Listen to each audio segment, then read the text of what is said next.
Ang Chikahang Pangkalusugan maghahatid ng mga impormasyon may kinalaman sa mga programs ng Department of Health. Chikahang Pangkalusugan, pagtatalakay ng mga napapanahong issue na tiyak na inyong papakinabangan. Chikahang Pangkalusugan, mental health concerns, mga health tips at iba pa. Ang lahat ng yan ay mapapakinggan ngayon na sa DCGB, always number one.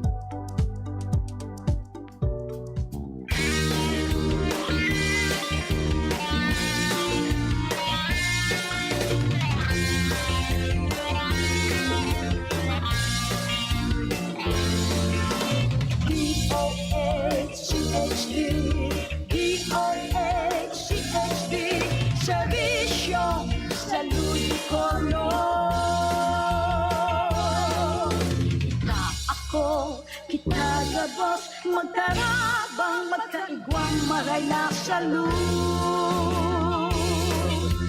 DOH may dekalagad na servisyo. Magaling dulog ko nagtatawang nagpapadabang. Mga programa nagkasama sinda sa servisyo. Matawang solusyon ang mga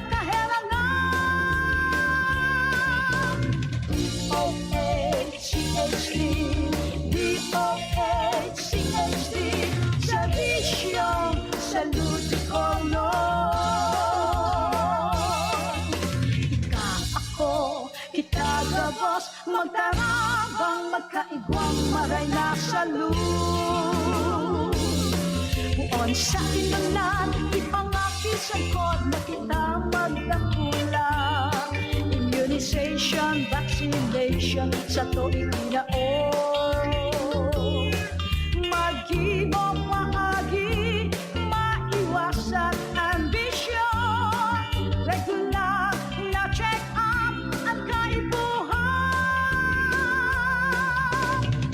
DOHCHD, DOHCHD, Servisyong Salud Colon.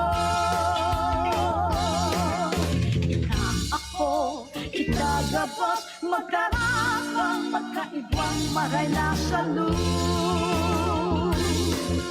Balanseng, magkaon, tamang katurog. Ehersisyong magsumba, magpagibig, magtimbang. Dapat kitang magmano, magpatisipan. Ano man sa tindang relihiyon, natinda sa buhay. Mga pahiramdam na makinig para iwasan. Kita magkarabangan sa programa ka, Department of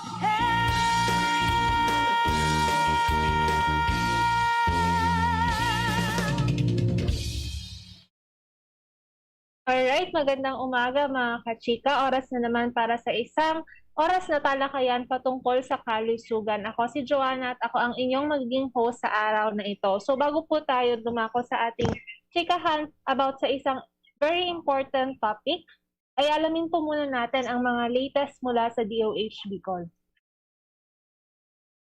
Siyempre, unahin po natin ang ating bagong COVID-19 cases na naitala as of September 27, 2021. So sa ulat niya kanina ay na-mention ni Sir Ken na mayroon po tayong 374 new cases as of September 27.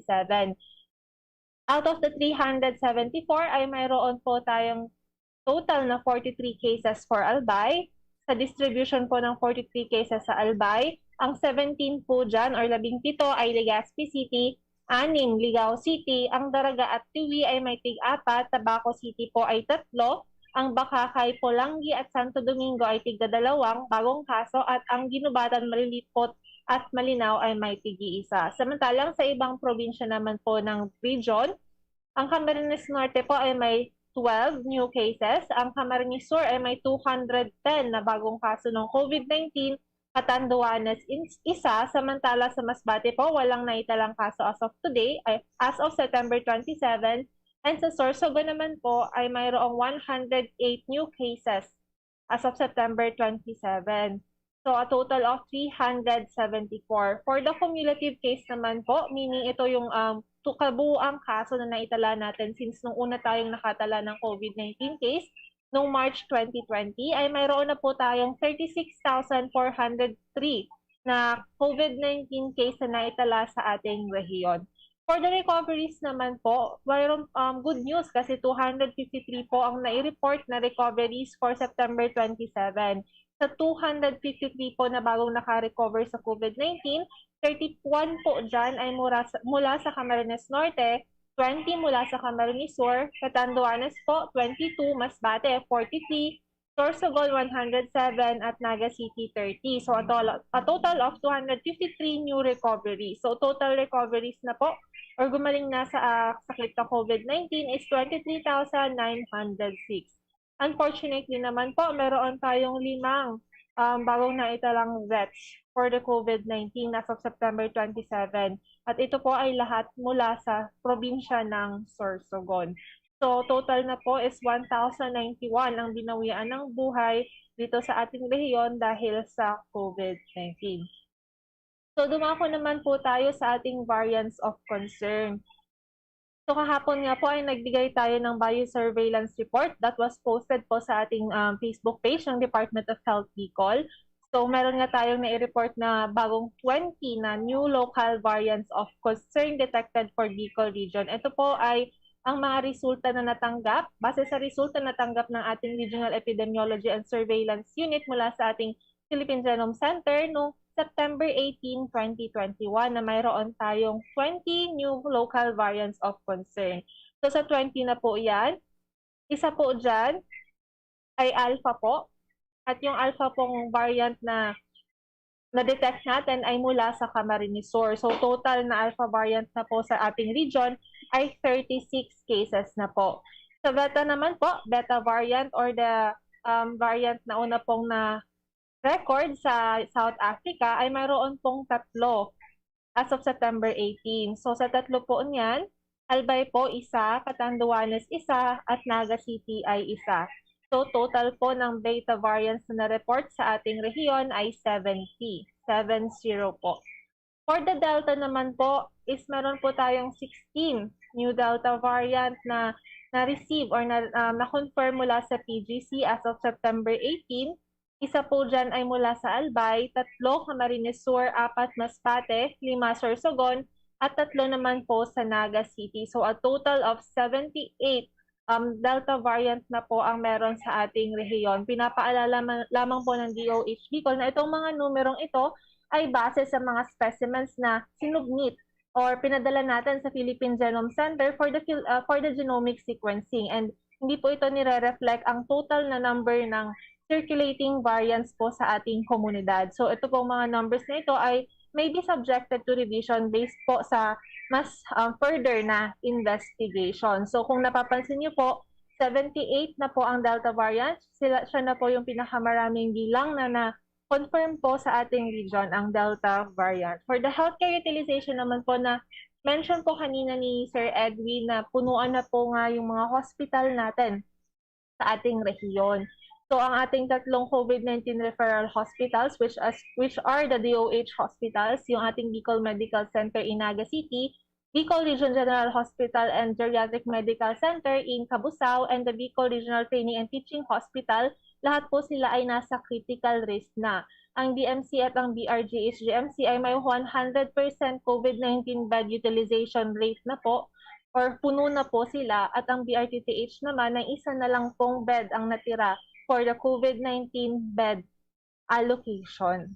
For the Bicol region naman po, nasa high risk na po tayo with 72.70% ang nagagamit na po sa ating mga COVID-19 beds. So yan po ang ating latest updates. Para po sa ibang balita, ang DOH Bicol po ay nais mas paigtingin ang pagsunod sa minimum public health standards upang maiwasan ang pagkahawa sa COVID-19 at sa mga variants nito. So, sa September din po, except sa COVID-19 na andyan po sa yung lahat ng atensyon natin nasa COVID-19, ay wag din po natin kakalimutan ng iba pa pong health programs na kailangan din po ng pansin. So for September, ay ating inoobserba ang Childhood Cancer Awareness Month, World Leukemia Awareness Month, Generics Awareness Month, and Blood Diseases Month. Upang naman magbigay ng update tungkol sa proseso ng iyong pagbabakuna kontra COVID-19, maaari niyo pong sagutan ang ating survey via bit.ly COVID-19 vaccine feedback _region 5. So ito pong link na ito ay maaari niyo pong makuha kapag nag-message po kayo sa ating DOH Bicol Facebook page. Para naman po sa mga positibo sa COVID-19 na nakakaranas ng malalang sintomas, makikipag-ugnayan po sa ating One Hospital Command System sa numerong 0916-234-9063. Ulitin ko po, 0916-234-9063. O kaya naman po sa 052-204-004 or local 508. Para po yan sa mga positibo sa COVID-19 na nakakaranas po ng malalang sintomas at kailangan pong ma-admit sa ospital. Para naman po sa mga healthcare workers, senior citizens at people with comorbidities, inaanyayahan po namin kayo magparehistro na para makatanggap ng bakuna laban sa COVID-19. So maniwala lamang sa tamang impormasyon mula sa verified sources tulad ng official Facebook page ng Department of Health Philippines at DOH Bicol CHD. So yan po ang mga balita mula sa DOH Bicol. So dumako na po tayo sa ating pag-uusapan sa araw na ito. So na-mention ko nga kanina, nasa September ay inoobserba natin yung World Leukemia Awareness Month. At ayon nga sa Department of Health, ang leukemia ay among sa top 5 killer cancers in the country. So para mag-raise tayo ng profile of the silent killer, the Department of Health has designated September as Leukemia Awareness Month, coinciding po with the Bicol Cancer Awareness with the Blood Cancer Awareness Month, which is also celebrated internationally September of each year. So wag na po nating patagalin pa at pakinggan po natin ang naging usapan ni Maxine at ni Dr. Vincent Aguilar ng BRTTH patungkol sa leukemia.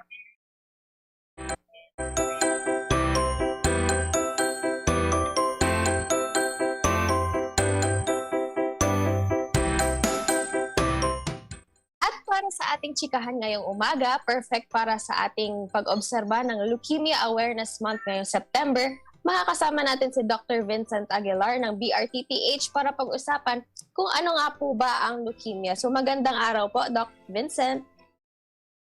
Good morning po sa chikahan at sa mga nakikinig po. Magandang umaga po sa inyong lahat. And then, dahil September ngayon, it's about time na malaman po natin ang about leukemia. Alright. So simulan natin ang ating chikahan, Doc, kung ano nga ba ang leukemia? Okay. Ang leukemia po ay isang sakit sa dugo, no? Kung saan meron pong abnormal na proliferation or tinatawag na pagdami po ng abnormal cells, particularly po yung tinatawag na leukemic cells. Yung leukemic cells po ay isang klase po ng puting dugo na abnormal po in nature, kung saan dumadami po ito abnormally, kung saan pag dumami po siya, nagkakaroon po ng iba't ibang sintomas ang isang nagkakaroon ng leukemia. So, kung in short po, ito ay pagdami po ng abnormal white blood cells. Okay, so saan ba ito, Doc, nakukuha ang sakit na leukemia? Okay, so ang leukemia ay maaaring makuha po ng mga bata at matatanda. So, iba't iba rin po ang pagkakuha nito. Depende po sa taong nakakakuha po ng sakit na leukemia. Usually po sa mga bata, meron din po kami tinatawag na congenital leukemia, kung saan pagka silang pa lang ng bata, meron na po silang tinatawag na leukemia. Pero kadalasan po, ang leukemia sa mga bata ay nakikita po sa 2 taon hanggang 10 taon, pero nakukuha po nila ito sa kanilang tinatawag kong mutation sa genes nila. Ibig sabihin, nagkaroon na po ng problem sa genes. Yung genes po ang nagdidikta na mag-produce po ng abnormal na white blood cells. Kaya nagkakaroon po ng leukemia. So bakit nagkaroon ng mutation sa gene? Maraming factors din po. Pwede pong nagkaroon ng infection before, kahit po yung nanay nung nagbubuntis, pwede rin po siya nagkaroon ng infection and then bigay niya po yung mutation sa bata. And then yung mutation po ito para mag-produce ng abnormal white blood cells nangyayari po sa loob ng bata para magkaroon ng leukemia. So basically, kung bakit nagkaka-leukemia is nagkaroon po ng tinatawag na mutation sa gene para yung gene po ang magdidikta na mag-produce ng abnormal na white blood cells, which is yung leukemic cells na tinatawag. So aside from that, aside from infection, meron din pong mga radiation, no, na pwedeng na-expose po yung mother or na-expose yung bata before. Yung radiation pwedeng mag-cause ng mutation ulit po sa gene. And then yung mutation po sa gene, yun po ulit ang mag-cause ng leukemic cells in the future. So marami pong factors. Minsan daw, pwede natin makuha yung mga carcinogenic, no, na pwedeng carcinogenic substances na nakakain natin. For example, na pwedeng mag-cause din ng mutation sa gene. So basically, yung mutation sa gene, yung pinaka-factor dito, marami lang pong mga factors na pwedeng mag-cause ng mutation na yan. So ulitin ko lang po, pwede po yung infection, pandalawa, environment, no? Pwedeng na radiation, exposure po yung pasyente, or pwede rin po sa mga kinakain na merong mga carcinogenic substances na pwedeng mag-cause ng mutation. At marami pa pong ibang teorya or mga haka-haka pa po na pwedeng mag-cause noon na kailangan pa rin po natin ng ebidensya kung talagang yun talaga ang reason kung bakit nagka-leukemia. So, masasabi po ba natin, Doc, na maaaring mamana ang sakit na leukemia? Okay, sa mamamana naman po, marami po kasi, iba't iba rin po kasi ang klase ng leukemia po. No? Pero meron pong mga certain population kung saan namamana po talaga ang leukemia. Like for example, di ba sinabi ko po yung gene mutation.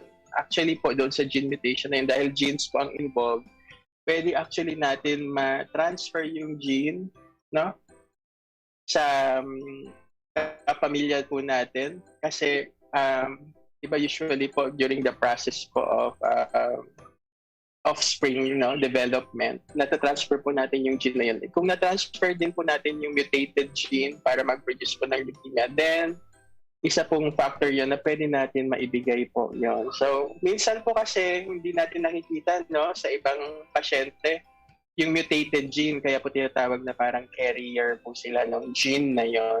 Pag carrier po sila, hindi po nagma-manifest, pero pwede nila pong maibigay po yun. And then for example din po, sa mga batang, sa pamilya po na nagkaroon ng leukemia sa bata, yung chance po ng susunod nilang anak ay may mas mataas pong porsyento na magkaroon pa rin po ng leukemia. Actually, more than 20 times compared po sa isang bata na normal na wala po lahi ng leukemia sa pamilya. No? So, namamana po at pwede po yan ma-transfer sa pamilya po, yung leukemia. Alright, so ngayon na alam natin kung ano ang leukemia and kung saan natin ito nakukuha. Ano po ba ang sintomas nitong sakit? Okay, so dahil po napangunahan ko na po kanina, ito ay isang abnormal na pagdami po ng abnormal na white blood cells. So ang white blood cells po kasi, nakikita po natin ito at kung saan sila nagsisimula dito po sa mga tinatawag na bone marrow. So yung bone marrow po, yan po yung bagay yung parang sa bulalo, yung nasa loob, yung kinakain natin. Yun po yung tinatawag na bone marrow. So yung abnormal cells po na nandoon kung saan nagbumula yung dugo natin, ang lumalabas po na dugo doon ay mga abnormal cells na napakadami. So imaginein mo na lang po na ang dugo mo po ay puro puting dugo na abnormal. So usually yung mga puting dugo na yan, nanunuot po yan. Nanunuot po yan doon sa pinakabuto. Kaya po yung mga pasyente po na mayroong leukemia, usually nakakaramdam po sila ng sakit sa mga kasukasuan. Minsan hindi na po sila makatayo dahil po yung nanunuot pong mga leukemic cells sa buto, no, naapektuhan po yung free nerve ending kaya sobrang sakit po ng leukemia na sakit. Yun po usually yung nararamdaman po sa mga kabataan din. And then dahil po maraming puting dugo po ang dumadaloy sa dugo, yung mga ibang cells po ng ugat natin, like yung mga red blood cells, ay nababawasan. So pag nabawasan po yung mga pulang dugo, nagkakaroon po tayo ng pamumutla. So usually din po yung mga pasyenteng may leukemia dahil sobrang dami ng puting dugo, isa sa pulang dugo, usually baga sinasabi ng mga tao, kinakain daw ng puting dugo yung pulang dugo. Hindi po totoo yun. Actually, sobrang dami lang po ng puting dugo, more than po sa production ng pulang dugo. Kaya po itong mga bata or mga taong may leukemia ay namumutla po. No? So pamumutla, una, pananakit ng mga buto, then pamumutla. And then, sinabi ko rin po kanina na dahil marami pong white blood cell na dumadaloy, no, pwede po sila actually pumunta sa iba't ibang parte ng katawan. Pwede po yan pumunta sa mga kulani. No? Kasi yung kulani natin, yan yung mga nagsasala ng mga dugo natin. Pagpunta nila sa mga kulani, ang kulani natin, ang tinatawag natin sa Bicol na boroboskay. Nakikita po natin yan sa leeg, sa kilikili. Pagdaan po nila dyan, naiipon po dito yung mga leukemic cells. So, pag nakikita po ng mga magulang, lumalaki po yung mga kulani sa leeg, minsan sa kilikili, no? Minsan sa mga singit, kung saan nakikita po natin yung mga kulani. So, nagsisilakihan din po yung mga kulani. Okay? Dahil doon sila pumupunta. So, pag ikinambay na po natin yon, maraming puting dugo, tapos nababawasan po yung pulang dugo, nasi-sense din po ng katawan na kulang sila sa pulang dugo. So, na-activate din po yung atay, saka yung spleen sa tiyan, na mag-produce ng panibagong mga cells. So, ang mangyayari po, lalaki rin po yung tiyan, lalaki po yung atay, saka yung tinatawag na spleen. Pag lumaki po yun, mapapansin natin sa mga bata, ang lalaki po ng mga tiyan. So, yun po kadalasan ang nakikita natin, no? Tapos po, pag dahil mataas din po yung white blood cell, no? Yung white blood cell, yan po normally po ay pumapatay ng mga infection sa ating katawan. Sa sobrang dami nilang white blood cell, nagko-cause din po sila ng fever. So, ibig sabihin, yung lagnat, hindi po yun nawawala. So, kung pagsasama-samahin natin kadalasan, lagnat, pamumutla, paglaki ng mga kulani, paglaki ng mga tiyan, sakit po sa kasukasuan, medyo kabahan na po tayo na baka yun po yung sakit natin. Particularly din po sa mga bata. Yan po yung mga common po na symptoms ng leukemia. Alright, so ngayon alam na natin kung ano ang leukemia, saan ito nakukuha, at kung ano-ano mga sintomas nito. Ngayon naman po, Doc, meron tayong fast talk.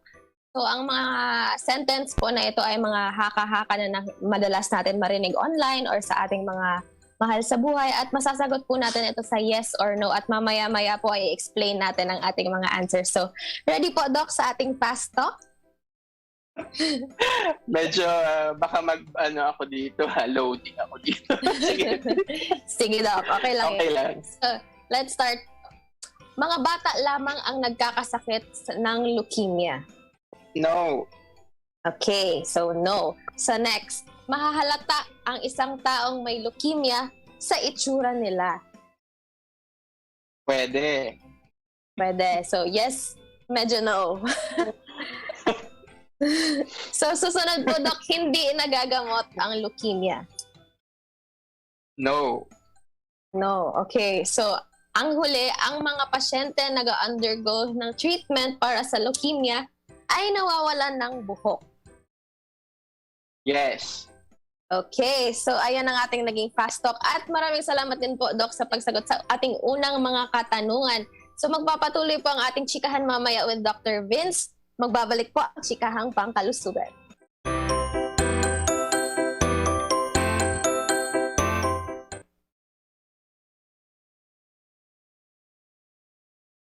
Kaibigan, huwag ka na munang lumabas ng inyong bahay. Maliban na lang kung bibili ng pagkain o may emergency. Tandaan ang mga sumusunod. Kung kailangang lumabas ng bahay, magsuot ng mask. Siguruhing may 1 metro ang layo sa ibang tao. Magdala lagi ng alcohol o alcohol-based hand sanitizer. Huwag hawakan ang iyong mukha. Sa wastong pag-iingat, ang virus hindi kakalat. COVID-19, kayang-kaya nating tapusin. Kaibigan, alam mo na ba kung ano ang mga karaniwang sintomas ng COVID-19? Ito ay ang mga sumusunod: lagnat, pagkapagod, at dry cough. Habang sa ilan naman ay sipon at baradong ilong, sore throat o diarrhea. May ilan naman na wala pang sintomas, pero pwede pa rin nilang maipasa ang virus sa iba. Kung ikaw ay nasa mga lugar kung saan kumakalat ang COVID-19 o kaya may close contact sa mga taong kumpirmadong may COVID-19 o sa mga nag-aalaga sa kanila, ipagbigay alam ito sa health workers sa inyong barangay. COVID-19, kayang-kaya nating tapusin. Para malabanan ang COVID-19, ang kailangan natin ay tama at totoong impormasyon, hindi fake news. Huwag kaagad maniniwala sa nababasa at naririnig. Ang pagkalat ng mga maling paniniwala tungkol sa COVID-19 ay nagdudulot ng panik, takot at maling desisyon. Laging i-double check kung saan nanggaling ang nabasa o narinig. Maging mapanuri at i-share lamang ang tamang impormasyon. Sa wastong pag-iingat, ang virus hindi kakalat. COVID-19, kayang-kaya nating tapusin.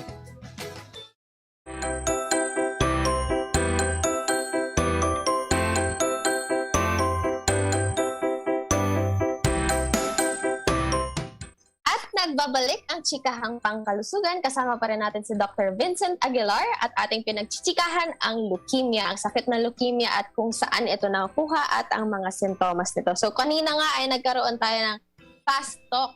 So ngayon naman, Doc, ay explain natin ang inyong mga kasagutan. So kanina ang sabi mo, mga bata lamang ang nagkakasakit ng leukemia. Sabi mo po ay no. So sino po ba ang mga maaaring magkaroon ng leukemia at sino yung mga madalas na meron nitong sakit? Okay, so ang leukemia po ay hindi lang po pambata. Karamihan po actually ng leukemia ay nakikita sa matatanda. No? Iba't iba po ang klase ng leukemia. Kung i-summarize ko po, meron pong 4 na major na leukemia. Yun po yung acute, 2 acute, saka 2 chronic. So sa acute po, yung pong tinatawag na acute, 2 klase po yan. Acute lymphoblastic leukemia, yung ALL. Yung second po is acute myeloblastic leukemia, yung AML. Yung sa chronic type naman po, 2 din po ang common dyan. Yung tinatawag pong chronic myeloblastic leukemia, and then yung isa po is yung chronic lymphocytic leukemia. Kadalasan po ng mga chronic ay nakikita po sa mga matatanda. Okay? Pero pag sinabi kong kadalasan, hindi lahat. Kasi mangilan-ngilan din po sa chronic, may nakikita rin po tayo sa bata na chronic type ng leukemia. Sa acute sa acute leukemias naman po, kadalasan po dito ay mga bata. Okay, pag sinabi kong bata, hindi naman po yung 18 years old. Yung usually, mga nasa early 20s pa din po, no? Yung mga acute lymphoblastic leukemia at acute myeloblastic leukemia, no? Ay nakikita din po sa mga kadalasan sa mga bata. Pero, sabi ko, hindi lahat. Meron din pong nakikitang mga acute myeloblastic leukemia sa mga matatanda. Actually, kadalasan nga, mas marami rin pong acute myeloblastic leukemia sa mga nagkakaedad na po. No? Or kahit po sa mga, across all ages po itong acute myeloblastic leukemia nakikita. So, to answer again that question, makikita ang leukemia sa lahat ng ages po. Pwede po yan. Depende lang po kung anong mas common po. Yun na po, nasabi ko na po kung ano yung mas common. Alright, so maraming salamat, Doc, sa paglilinaw na lahat ng ages ay maaaring magkasakit ng leukemia. So ang susunod na sagot ninyo po kanina ay mahahalata ang isang taong may leukemia sa itsura nila. Ang sagot po ninyo ay pwede. So may mga instances po ba, Doc, na ang mga may sakit na leukemia ay hindi halata sa kanilang itsura? Opo, tama po yung sagot ko kanina, no? Pinag-isipan ko din. Kasi depende po yan. Like for example, bagong pasyente lang po, hindi pa niya alam na may leukemia siya.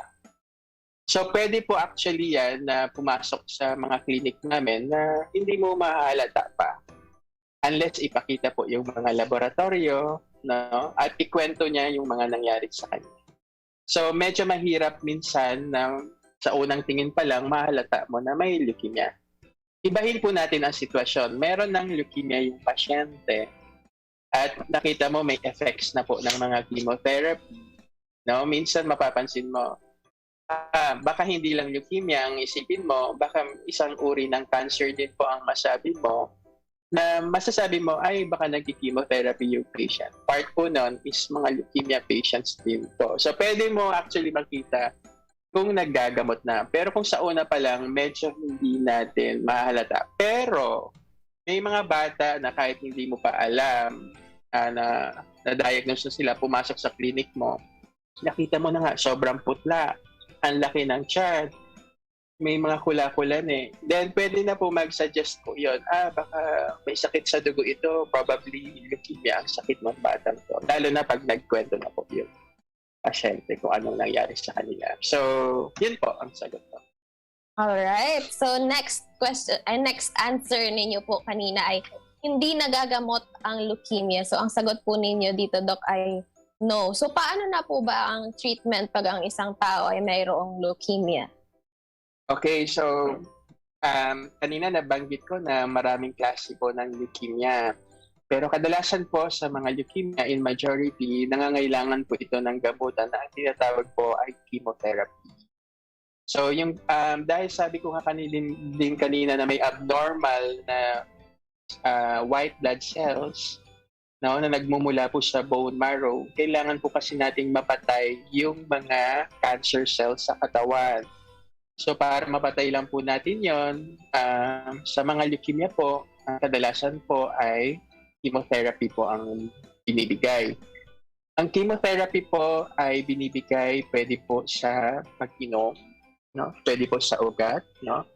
Minsan may mga leukemia na umaabot hanggang utak, kaya minsan meron din po kami tinatawag na intrathecal chemotherapy kung saan yung chemotherapy tinutusok namin sa bandang likod, very safe naman yung procedure para yung therapy pumunta hanggang utak. Kasi ang leukemia, kadalasan pwedeng pumunta rin po sa utak yon. Okay? So may at times po na ang leukemia may hangganan. May mga ibang klaseng leukemia na parang ano na po siya, anong tawag dito? Pag yun na yung sakit mo, parang yun na po yung ending. You know? May hatol na po minsan ng kamatayan. No? Pero kahit meron pa pong ganoong klaseng leukemia na hindi naman din natin gustong mangyari sa mga pasyente natin, meron din po kaming treatment kahit meron na pong hatol ng kamatayan din minsan doon sa leukemia. May tinatawag po kaming palliative treatment. No? So pag palliative treatment, holistic po ang pagbibigay namin ng gamutan.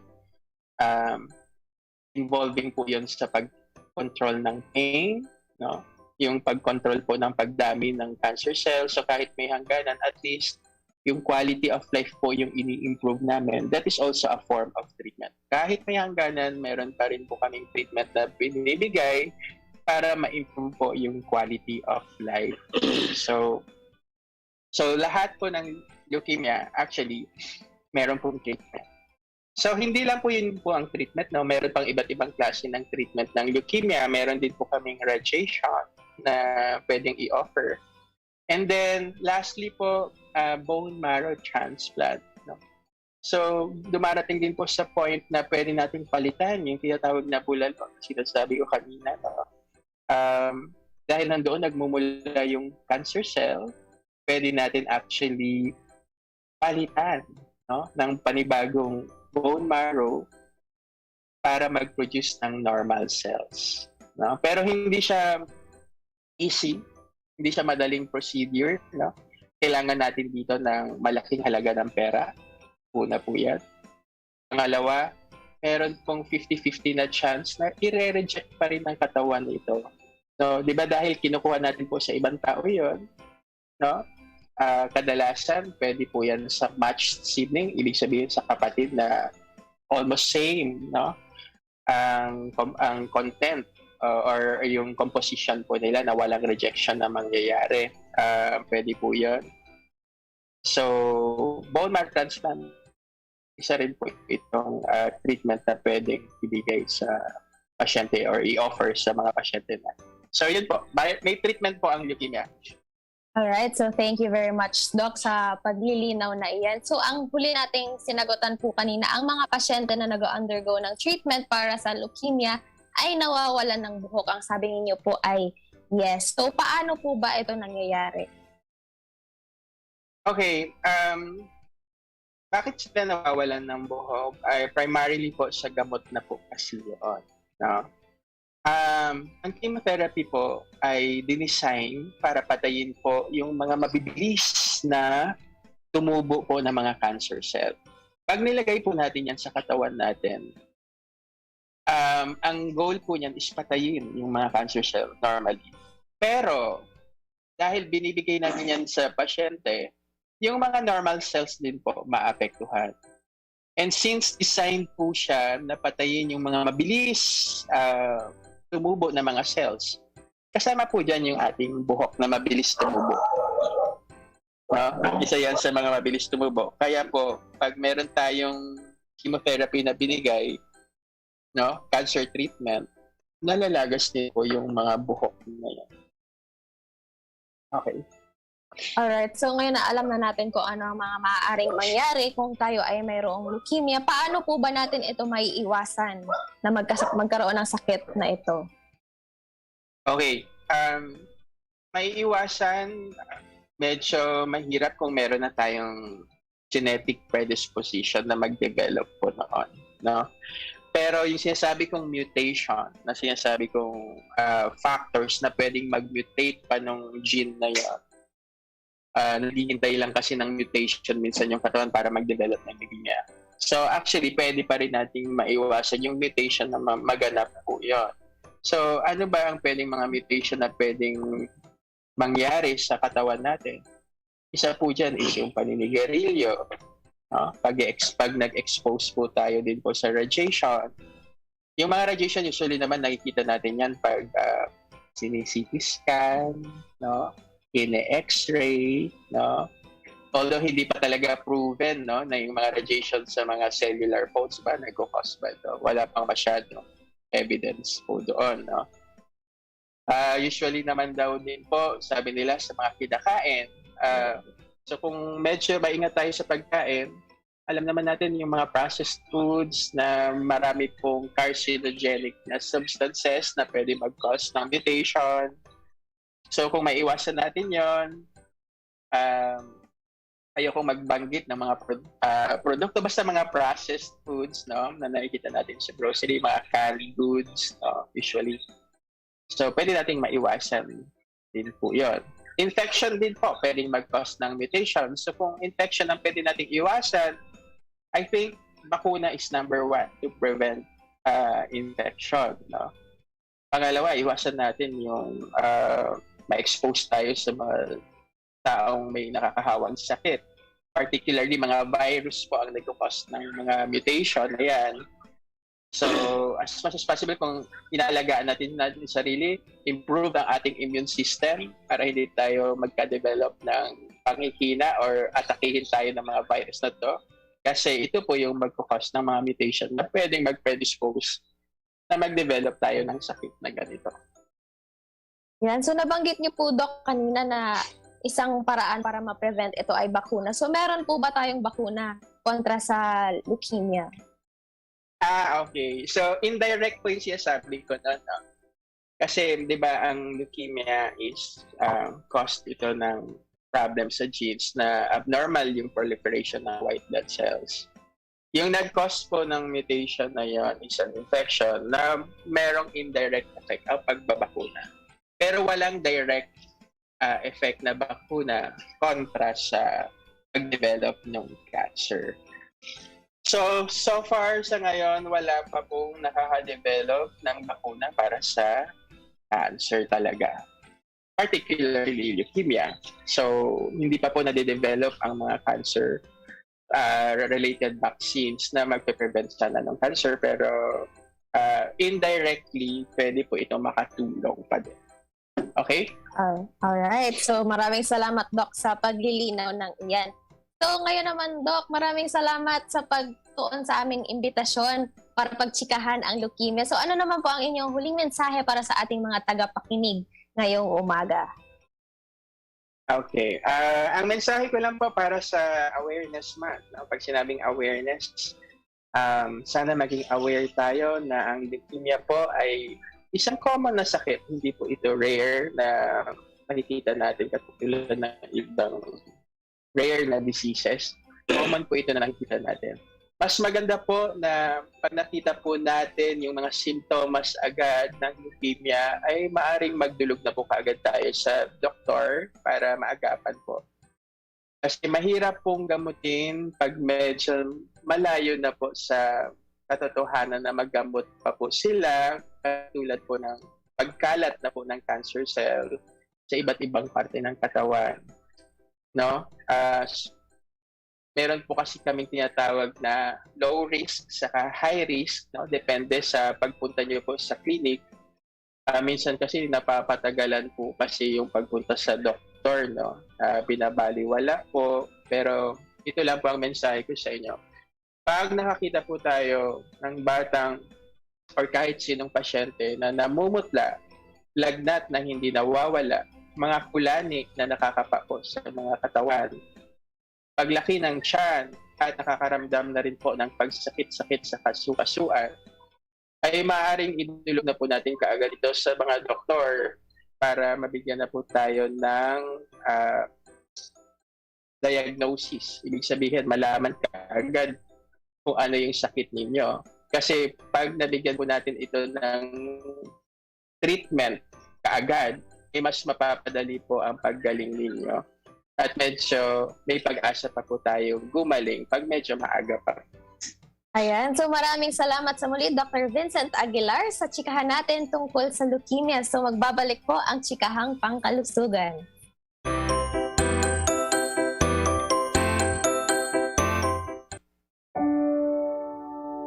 Narito ng pag-asa. Isa-isa na tayong nabibigyan ng panlaban sa pandemya. At sa patuloy na pagmask, hugas, at iwas, nakakabalik na tayo sa mga namimiss natin. Para makasama na muli ang pamilya, bago naman ang makita, at mabawasan ang pangamba. Alamin sa LGU kung paano mababakunahan. Ingat-angat. Bakuna lahat. Magandang balita! Hindi na mangangamba ang bawat Pilipino sa usaping pangkalusugan dahil narito na ang Universal Healthcare o UHC. Sa UHC, magtutulungan ng lahat para makamit ang isang healthy Pilipinas. Isa sa mga layunin ng UHC ay palawakin ang kaalamang pangkalusugan ng bawat Pilipino. Uumpisahan ito sa mga paaralan. Ituturo dito ang tamang disiplina para sa kalusugan. Gagawin din itong healthy sa tulong ng mga masusustansyang pagkain sa kantina, ligtas na mga tawiran at pag-iwas sa mga masasamang bisyo. Bibigyang pansin din ang kalusugan sa mga lugar ng trabaho. Sisiguraduhing maayos ang mental health ng mga manggagawa at protektado sila sa anumang panganib. Aayusin din ang mga komunidad para maging ligtas ito sa mga naglalakad at nagbibisikleta. Kasama na rin dito ang pangangalaga sa kalikasan. Makakatulong ito sa pag-iwas sa mga sakit, pagbawas ng polusyon at pagpapatatag laban sa sakuna. Itutuloy rin ang mga polisiyang katulad ng sin tax at sugar sweetened beverages tax. Epektibo ito para maibsan ang paninigarilyo, pag-inom ng alak at ang labis na timbang lalo na sa mga kabataan. Maidaragdag pa ang pondong ito sa mamahalagang proyektong pangkalusugan at masasagot pa ng UHC ang bayad ng inyong konsultasyon, gamot at lab tests basta ikaw ay Pilipino. Mabibigyan ka rin ng sariling primary care provider na gagabay sa iyong pagkonsulta o pagpapagamot. At kung ma-admit sa simpleng kwarto ng ospital, wala nang karagdagang bayad. Sagot na ito ng PhilHealth. Sa UHC, mahalaga ang pagbigay na angkop na kaalaman sa mga Pilipino para maiwasan ang pagkakasakit, habang ang buong pamayanan naman ay sumusuporta sa isang malusog na pamumuhay. Sa Universal Healthcare, may kalusugan at kalinga para sa lahat.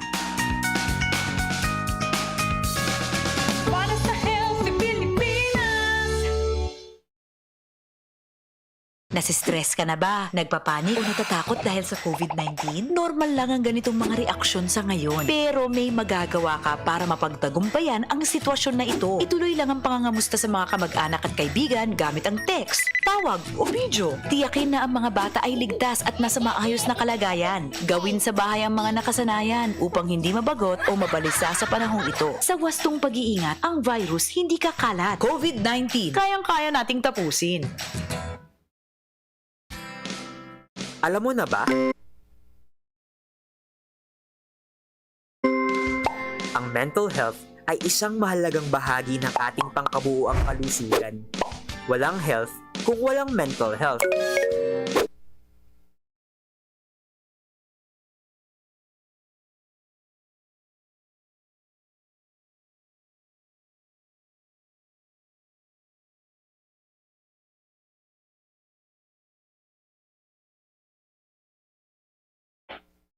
Alright, nakatutok pa rin po kayo sa ating chikahang pangkalusugan para sa araw na ito. Naway marami po kayong natutunan patungkol sa sakit na leukemia. So maraming na-share Doc Aguilar na napakahalaga pong i-take note lalo na po ng mga mamis para sa mga bata.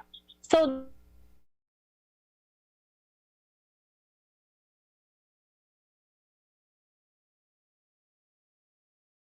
especially ngayon na tayo ay nasa gitna ng isang krisis na dulot ng COVID-19 pandemic at ayon nga po kay Ma'am Wendy ay natural lamang na makaramdam tayo ng takot, ng stress sa gitna ng pandemya na ating kinakaharap. So sa ating mental health tip for today, kinakailangan din ng mga health workers ng oras para sa kanilang mga sarili at magpapahinga. So suportahan at ipagdasal natin sila tulad ng iba. Ang health workers ay kailangan ding makasama ang kanilang mahal sa buhay. Mag-ehersisyo, magdasal at ipagpatuloy ang iba pa nilang pinagkakaabalahan sa labas ng trabaho. So yan, bigyan din po nating halaga ang ating mga health workers ngayong pandemic, especially sila po yung mga ating nasa front lines sa gitna ng pandemic na kahit na nasa risk ang kanilang buhay ay patuloy pa din naman silang nagbibigay ng serbisyo para sa ating mga mamamayan. So, ayan po ang ating short tip for today. At dumako po tayo sa ating 3-minute mindful breathing video. So, sa lahat po ng mga nakikinig at nanonood po, inaanyayahan po namin kayo na take a rest po muna. Hanap po tayo ng comfortable place at may play po tayong video or audio na nais po namin sundin ninyo. Dahil ito po ay napaka-importante po na breathing video upang ma-relax po tayo, especially ngayon. So sir, kindly play po our mindful breathing video. Alam mo na ba? Ang mental health ay isang mahalagang bahagi ng ating pangkabuuang kalusugan. Walang health kung walang mental health. Ayon nga sa World Health Organization, mental health is a state of well-being in which an individual realizes his or her own abilities, can cope with the normal stresses of life, can work productively, and is able to make a contribution to his or her community. Ang mental health ay mahalaga sa ating pangkabuuan at individual na abilidad magtrabaho, mag-isip, makaramdam at mabuhay. Kaya naman ngayong panahon ng pandemya, huwag kalimutang pangalagaan ang ating mental health tulad ng pag-aalaga natin sa ating physical health. Ang self-care ay isa sa pinakamabisang paraan upang pangalagaan ang ating mental health. Ang simpleng pag-exercise o pagtutok sa ating mga hobbies ay isang paraan ng self-care. Care for yourself. Bigyang oras ang sarili at mga bagay na nagbibigay sa'yo ng saya. Nagkakaroon ka na rin ba ng Zoom fatigue dahil sa meetings o di kaya ay sa online class? Huwag kalimutang magpahinga. Importanteng maglaan ng break at ipahinga ang utak.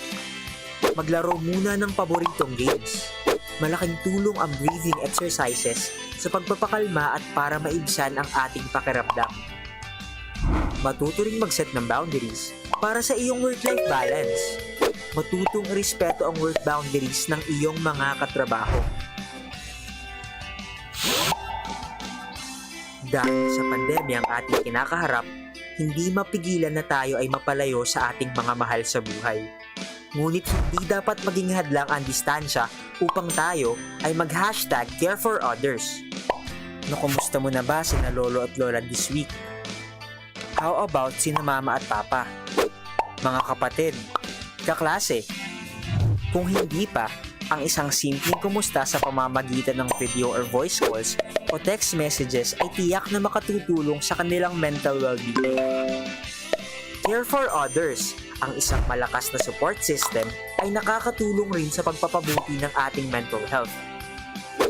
Kung ikaw o sino man sa iyong kakilala ang nangangailangan na makipag-usap sa isang mental health professional, tumawag lamang sa mga numerong ito mula sa National Center for Mental Health. Ito ay libre lamang at kahit sino ay pwedeng tumawag. Ngayong panahon ng pandemya, hindi biro ang pinagdadaanan mo, kaya naman make sure to care for yourself and care for others para sa isang healthy Pilipinas.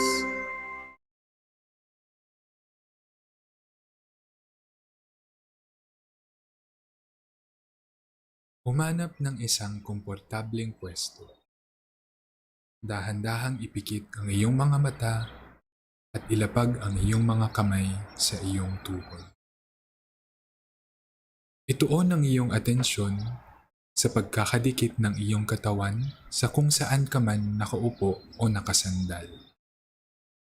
Pakiramdaman ang bigat ng iyong katawan sa iyong inuupuan.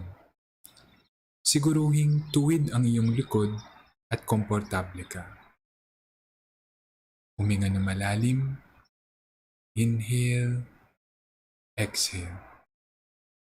Inhale. Exhale. Habang patuloy kang humihinga ng malalim, i-relax ang iyong balikat, ang iyong tiyan, ang iyong mukha, ang iyong mga kamay, pababa sa iyong mga binti at paa. Bigyang pansin ang mga ito at dahan-dahang bitawan ang anumang tensyon. Ngayon, muling ituon ang iyong atensyon sa iyong paghinga. Obserbahan kung paanong dumadaloy ang hangin papasok sa iyong ilong, papunta sa iyong lalamunan, patungo sa baga, at palabas muli sa iyong ilong. Bigyang pansin ang bahagyang pag-angat at paglubog ng iyong dibdib at tiyan sa bawat inhale at exhale. At subukang gawing natural lamang ang paghinga at mag-relax. Ngayon, pagtuunan ng pansin ang pakiramdam ng iyong paghinga sa iyong ilong. Pakiramdaman ang iyong hininga habang ito'y pumapasok at lumalabas. Mag-focus lang sa pakiramdam na ito sa tuwing paghinga at paglabas ng hininga. Maaari mong mapansin na malamig ang hangin pumapasok sa iyong ilong at mas mainit naman ang lumalabas na hininga. Kapag napaisip sa ibang mga bagay o kung may mga bagay man na nakaka-distract sa iyo ngayon, bigyang pansin lang na ito'y mga naiisip mo lamang at bahagyang ibalik ang iyong atensyon sa iyong paghinga at huminga ng malalim at ilabas. Pansinin ang unti-unting paghinahon ng iyong katawan. Pagtuunan ng pansin ang iyong paghinga at payagang dumaan ang mga ibang laman ng iyong isipan at mga nararamdaman habang tuloy-tuloy ang paghinga. At kung ika'y handa na, ibalik ang iyong atensyon sa pagkakadikit ng iyong katawan sa iyong inuupuan o sinasandalan at dahan-dahang imulat ang iyong mga mata.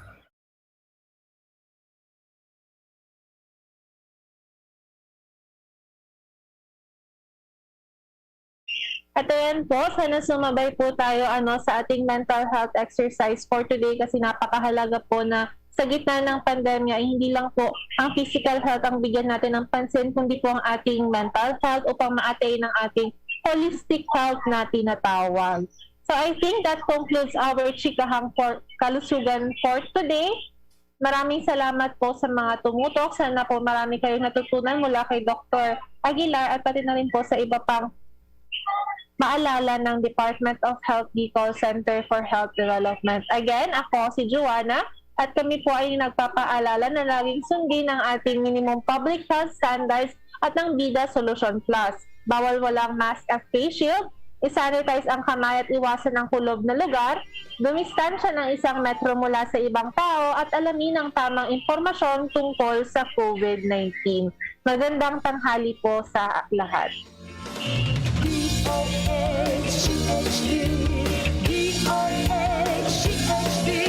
Servisyong salud kono. Na ako kita gabos magkarabang magkaigwang maray na salud.